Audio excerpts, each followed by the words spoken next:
Hey guys, it's Necro and welcome back to the channel. So today we are here to talk about survival in Escape from Tarkov. Simply the most daunting thing about this game is surviving long enough to escape from a raid, whether it be to turn in task items or to get out of a raid with items that you need to turn in for tasks or to sell in the flea market. Survival across the board is the most important thing. The way I like to look at it is surviving means you're not losing anything. Even if you don't get out with anything big, not losing anything is very important because that means you can use that gear for another raid, which makes you hold on to money longer. So I'm going to offer you a few tips that I have found by playing the game myself over the past month. They're all very basic, and they do apply from other games that I've played in the past, other, survival-based games in general.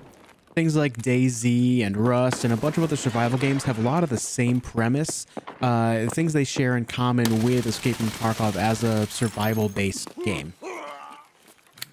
The very first thing that I'm going to tell you is just assume that everything on the map wants to take you out and will do everything they can in their power to do so. Whether it's a player scav, an AI scav, or player PMCs, they're all looking to take you out. Some of them have their own agendas. Some of them are just there to patrol specific areas to keep you out of there. Always keep in mind that even with the worst ammo and general gear in the game, it can take out any player with a well-placed headshot or, a surprise attack with a grenade when you're least expecting it. These are all things that can take out pretty much any player at any moment. So what you need to do is assume that any moment that can happen during a raid.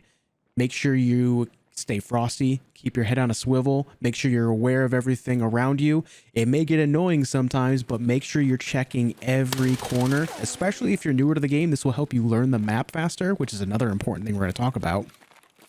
Always keep paying attention to everything around you. The more you're aware of your surroundings, the less likely you are to be taken out yourself. This actually leads directly into my next bit of advice here. Take it slow. Going full speed ahead, as you will do in a lot of games like Call of Duty or Battlefield or any number of shooters you can think of, they often, the term is W key. They often advise this to get into the action quicker, and, you'll have a better time seeing that action quicker. Keep in mind that Tarkov is a tactical survival shooter. You need to be aware of your surroundings, take it slow, take in everything around you, be aware. Every little bit of movement you make can make enough noise for someone to find out where you are, as well as every movement you make can also allow people to see you if you're walking in the middle of the road or if you're making your way through trees and other bushes and brushes. Just always be aware of what you're doing as a player and know that other people can see and hear you at any one moment. And yeah, it's going to cause your anxiety about the game to go up a little bit, but you will adjust to it as you get into more and more raids and you learn the maps. Which is my next point. This goes for virtually any game that has open world elements. Learning the map is so damn important. This is honestly probably the most important thing in the video. Learn the maps. You have offline raids in the game. Utilize them. If you're a newer player and don't know the maps, utilize the offline mode, the offline raids, to get in there, learn where scavs spawn, learn where the loot is, learn where the extracts are, learn where every little bit can be. I'm not lying. As a new player, I have spent so much time in offline raids. I've done enough offline raids to where I know customs like the back of my hand at this point. It's the only map I can say that I know like the back of my hand, but I am getting there with woods and shoreline and factory as well. It is so important. It's helped my survival so much just by knowing all these little spots that people can sit, where all the scavs are, where all the lootable areas are, whether it's a crate, a box, open loot on the map everywhere. This is so important.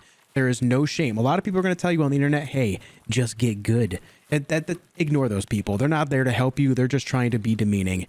Trust me when I say the offline raids will help you more than any one little bit of advice outside of that will ever do for you.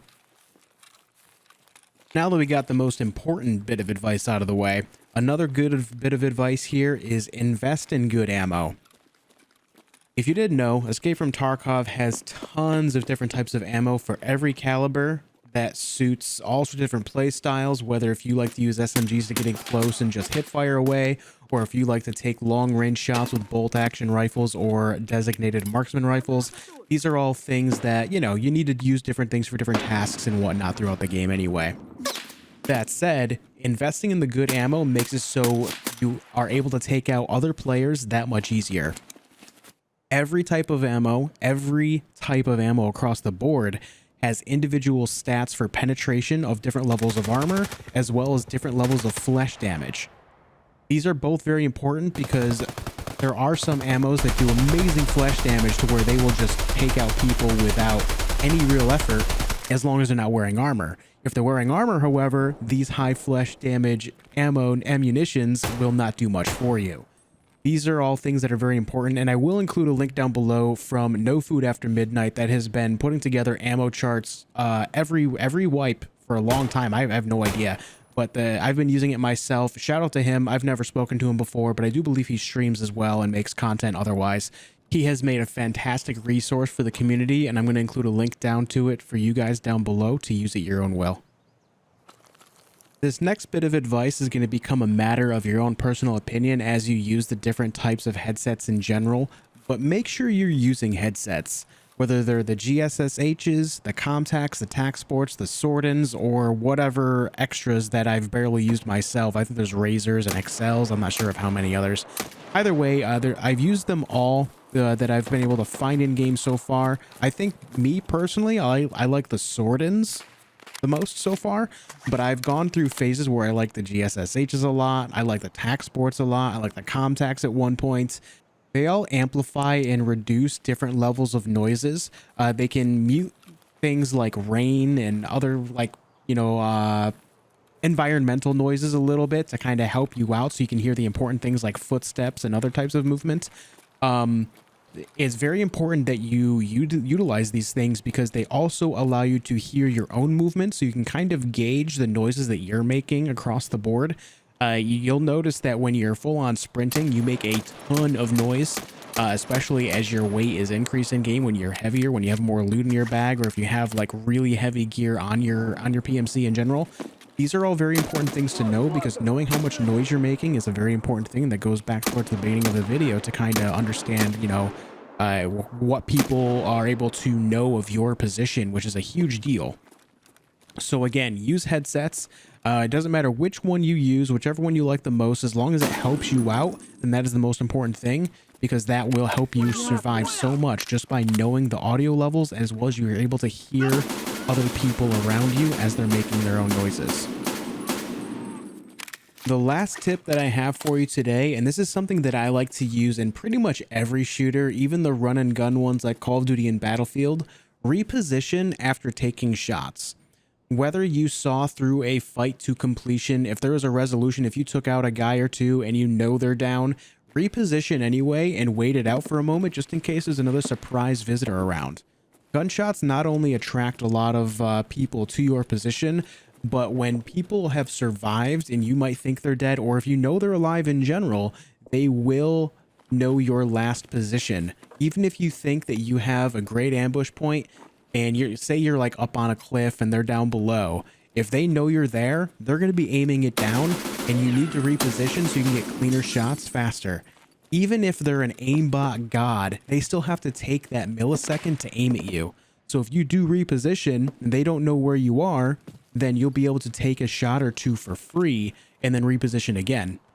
If you don't reposition, you essentially hand over the advantage to the enemy, even if you have a better position overall. Because once they know where you are, they aim that spot down, and there's not much you can do about it. They can pre-fire it, they can slow fire it, they can full on gun it out in waves. I mean, there's nothing you can do about it unless you reposition. And that wraps up this video. Thank you guys so much for hearing me rant on about things to up your survival rate. I hope that I helped you out, whether you're a new player, experienced player, or just someone trying to like learn more about the game if you're someone on the outside looking in. I'm newer to the game myself at this point in time, been playing for about a month, and these are things that I've learned very rapidly over the last few weeks. As someone newer to the game, I have found that I'm having a very good time despite how difficult the game is, and I love to offer advice to people to help them enjoy the game as well. And especially when it comes to a game from Escape from Tarkov that has a very steep learning curve and is very daunting because of it, if I can help even one person get into the game so they can enjoy it, then I'm all happy for it. Thank you guys again so much for hanging out. I'll see you on the next one.